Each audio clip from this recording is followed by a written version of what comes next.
साथियों, फिर आज आपका स्वागत है इस विन टुडे में।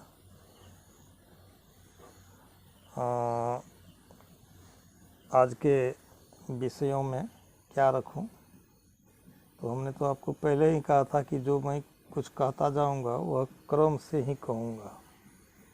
तो बहुत अच्छी बात है कि बीच में थोड़ी सी एक दो ग्लैंड्स का चर्चा हुआ जिसका सहयोग बीपी में होता है। तो ग्लैंड्स की जहाँ तक चर्चा आई है, इससे पूर्व में भी हमने डाइजेस्टिव सिस्टम का चर्चा किया था। और डाइजेस्टिव सिस्टम में चर्चा करने के क्रम में होने बार बार आपके एड्रीनल पॉइंट नाभि का नाम लिया था। जो नाभि एक ऐसी स्प्रिंग है जो आपके शरीर के मध्य में होता है।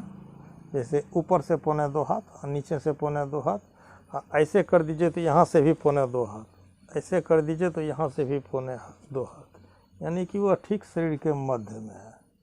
इस चीज़ को अच्छी तरह से समझना चाहें तो आप अगर कोई नदी पार कर रहे होते हैं तो आप कमर भर पानी हो या नाभि भर पानी हो, आप सीधे पैर से चल सकते हैं। लेकिन नाभि से जब ये पानी ऊपर गया तो नाभि से जितना ऊपर पानी जाएगा उतना ही आपको आगे की ओर झुक जाना पड़ेगा। अगर कहीं यहाँ तक पानी आ गया तो यह दूरी जो है, इतना दूरी आपको आगे झुक जाना पड़ेगा। इतना बड़ा आपके शरीर का बैलेंस हुआ हुआ नाभि। अच्छा, तो आज क्यों नहीं इसी नाभि पर कुछ और चर्चा कर दी जाए, ताकि आप लोग इस चीज़ को सटीक समझ पाएँ कि नाभि का क्या योगदान है हमारे जीवन में। तो सबसे पहले हमने विगत के वीडियो में एक किताब का नाम लिया था, और यह चक्र आया, ये नाभि केंद्र आया कहाँ, तो पद्म अष्टदल नाभि स्थान। या आज के आधुनिक बहुत बड़े कलाकार हैं ये अनूप जलोटा जी, बड़ी अच्छा भजन गाते हैं। अष्टकमल के चरखा चलाया, 5 तत्व की पुनी, साईं को सियत मास 10 लागा, ठुक ठुक कर बीनी। उन्हीं नाभि कमल को उन्होंने अष्टदल भी कहा। वाकई इसका नाम भी अष्टदल ही है। अष्ट का मतलब होता है 8, द्वादश का अर्थ होता है 12, खोरस का अर्थ होता है 16, और द्वि का अर्थ होता है 2। तो 2 16 18, 18 12 30, 8 38, और 4 मूल कमल दल में 38 4 42। आपके ध्वनि में ओनली 42 वर्ण ही होता है, और इन 42 वर्णों का ये भिन्न भिन्न स्थान है। ये जैसे हो गया pineals pituitary, thyroid parathyroid, thymus, adrenal और सोलर प्लेक्स और गुदा चक्र प्रोस्टेट। तो ये कुल 42 पत्ते पंखुड़ी जिनका नाम है। तो वर्ण भी 42 जो है, हर एक पंखुड़ी उसका हकदार है। जैसे मान के चलिए आपने बोला ओ, यहाँ से लगभग आवाज़ आई, हाँ वहाँ से नीचे से आवाज़ आई, ख उससे नीचे से आवाज़ आई, अक्ष उससे नीचे से आवाज़ आई। तो ये वर्ण जो बनता है, तो हर एक पॉइंट पर वर्ण बनता है। यह अध्यात्म का विषय है, बहुत मोहिनी विषय है। मैं मोटी बातों को लेकर आपके पास आना चाहता हूँ। जैसे हमने कहा आपको नाभि केंद्र, इसकी शुरुआत कीजिए आप वहाँ से। कहाँ से? एक शिशु जन्म लिया, तो शिशु जब जन्म लिया तो जन्म के वक्त वो नर्स जो होती हैं तो बच्चे का नाभि काट देता है। तो जन्म लेने के बाद ना उस नाभि को काट दिया, और जब वह गर्भ में था तो कटा हुआ नहीं था ना, तो वह गर्भ में वो नाभि की नली कहाँ जुड़ी हुई थी, तो उसकी जो जननी है उसके नाभि से इसकी नाभि की नली जुड़ी हुई थी। और इसकी जननी जो भोजन खाई, जो भी पोषक तत्व उनके शरीर में बना, वही तत्व उस नली के माध्यम से आकर के इस बच्चे का लालन पालन 10 महीना उस गर्भगृह में हुआ था। इसीलिए इसको कहते हैं पालन केंद्र। बाहर के दुनिया में आ जाएं तो इनको कहा पद्म अष्टदल नाभि स्थाना हरि लक्ष्मी तह बसहि निदाना। हरि एक शब्द है आपके जो संसार में बाहर में, इसको कहते हैं हरि लक्ष्मी, विष्णु और लक्ष्मी, इनको हम लोग कहते हैं पालन करता।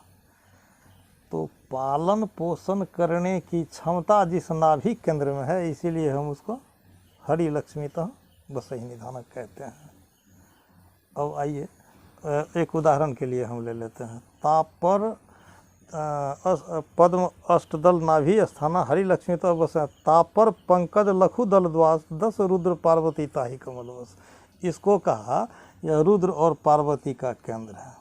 इनको क्यों कहा रुद्र और पार्वती का केंद्र है? आप जानते हैं त्रिगुणात्मक सृष्टि में जो सृष्टि अभी फल फूल रही है वह अभी विष्णु गुण में है, शतोगुण में है, और यह एक दिन अंत में जब जाएगा तो वह रुद्र रूप में रुद्र गुण में जाएगा, तामस गुण में जाएगा, जो इसका सर्वनाश का अर्थ ही होता है रुद्र रूप, संहार करता।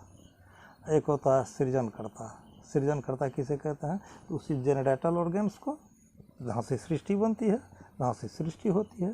चाहे जिस ये दुनिया संसार में जिस किसी भी वस्तु को आप देख लें, आपने खाया आम, गुठली को फेंका दरवाजे में, गुठली गिरी मिट्टी में, वह गुठली ऊपर से सड़ना शुरू हो जाएगा। उस पर इस प्रकृति का तमोगुण सवार हो गया कि वह सड़ना, विनाश होना शुरू हो गया। अब उसमें विनाश के क्रम के बाद तुरंत उसमें से एकदम हरा भरा मुलायम और नुकीला एक अंकुर निकलेगा, जो है रजोगुण, ब्रह्मा का गुण है, वो जनरेटल का विशेषता है, जहाँ से निर्वाण सृष्टि होती है। एक तो मान लीजिए सत्यानाश हुआ, एक वहाँ से सृजन हुआ, और एक यहाँ वही जब वृक्ष बना तो उसके फल को हम खा रहे हैं, वो सतोगुनी अवस्था में गुजर रहा है, जिसको पद्म अष्टदल नाभि स्थाना कहते हैं। यानी नाभि मेरी बैलेंस में है तो मेरा जीवन सफल है। कहने का ये है कि अभी हम क्या हैं, न अभी जन्म ले रहे हैं, न अभी हम मर रहे हैं, अभी जीवन न जी रहे हैं। तो जीवन जीने का क्षेत्र तो यही नाभि स्थान है। इसी नाभि पर इसलिए हमने आपको ज़्यादा जोर लगाया। हमने एक उदाहरण आपको समझने के लिए आम का दे दिया। मैं इस टेबल पे बैठा हुआ, ठीक है जी, टेबल बनी है लकड़ी का। जब टेबल जब बन रही थी तो बढ़ई लकड़ी को काट छाँट के कितना छिलका उतार के फेंक दिया, काट छाँट करके नाप जो टुकड़ा टुकड़ी बना करके, यही इसका रुद्र रूप था, इसका तमोगुनी अवस्था थी इसकी। लेकिन जब इसको ठोक पीट करके खड़ा कर दिया तो वह इसका सृजनात्मक गुण था, इसको कहिए रजोगुण। अब टेबल हमारी तैयार हो चुकी है। अच्छा, अभी इस टेबल को हम उपयोग में ला रहे हैं। यही है thrice entity of immortal melody, प्रकृति के त्रैगुण शक्ति, त्रैगुण विषयक शक्ति। अब इस तीनों के बीच में जो एक हमारा नाभि केंद्र है। अब आइए आप खास करके नाभि केंद्र को, कि नाभि कमल जो है वह हमने तो कहा ये सारे शरीर के मध्य में है। एक चीज़ मैं आपसे जवाब लेना चाहता हूँ। नदी हम क्रॉस कर रहे हैं और नाव पर हम बैठे हुए हैं, अगर आंधी आए या तूफान, तो नाव पर जब लोग भाग दौड़ करता हो तो उस नाव को डूब जाने का ज़्यादा से ज़्यादा चांस होता है, सभी लोग डूब जाएंगे। उस हालात और उस स्थिति में भी नाविक सचेत करता है, सब कोई बराबर और स्थिर से बैठो। तो उस नाव के चारों साइड में हम बराबर भार देते हैं। तो जब बराबर भार देते हैं तो चांस बनता है कि नाव डूबेगा नहीं, बैलेंस बना हुआ। अगर एक तरफा भार पड़ा तो उस नाव को डूब जाने का चांस है। इसीलिए मैं आपको कहता हूँ कि कम से कम आप भी और हम भी बैलेंस में रहें।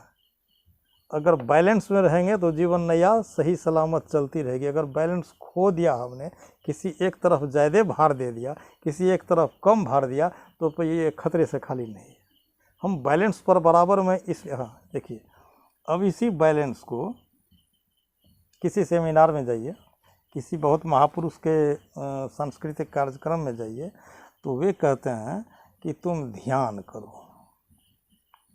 ठीक है, ध्यान शब्द का अंग्रेजी शिविर लगती है तो उसको हम लोग बोलते हैं मेडिटेशन। और मेडिटेशन शब्द एक एडजेक्टिव है मिडल शब्द का। मिडल का अर्थ होता है मध्य है, बीच में।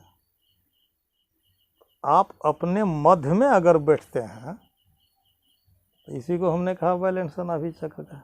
धरण मत गिरने दीजिए, नाभि को इधर उधर खिसकने मत दीजिए। नाभि अगर आपके मध्य में रहती है तो आपका जीवन सब दिन ताज़ा रहेगा, आप अंतिम बुढ़ापे में भी स्वस्थ रहेंगे।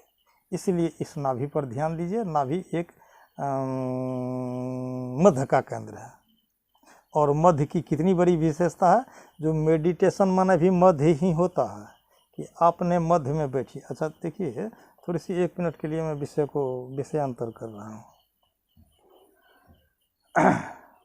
मेडिटेशन वहाँ भी होता है, ध्यान यहाँ भी होता है, ध्यान यहाँ भी होता है, और ध्यान कहीं भी हो सकता है। ध्यान शब्द का अर्थ होता है देखना, किसी एक वस्तु को गौर से देखना। चूँकि देखने में हमारी तमाम मानसिक ऊर्जाएं सम्मिलित है। आँख के दृष्टि में एक उदाहरण छोटी सी मैं लेता हूँ आपके सामने। दौड़ करके जा रहा था ट्रेन पकड़ने के लिए, दौड़ते दौड़ते बीच रास्ता में उसे याद आई कि पर्स में हम भूल गए हैं। तो पर्स को याद कर रहा है, पर्स याद ही नहीं आ रहा कहाँ पर्स। वो बैठ गया और नाक पर हाथ लिया, माथे को स्थिर किया, उसकी सांस अस्थिर हुई।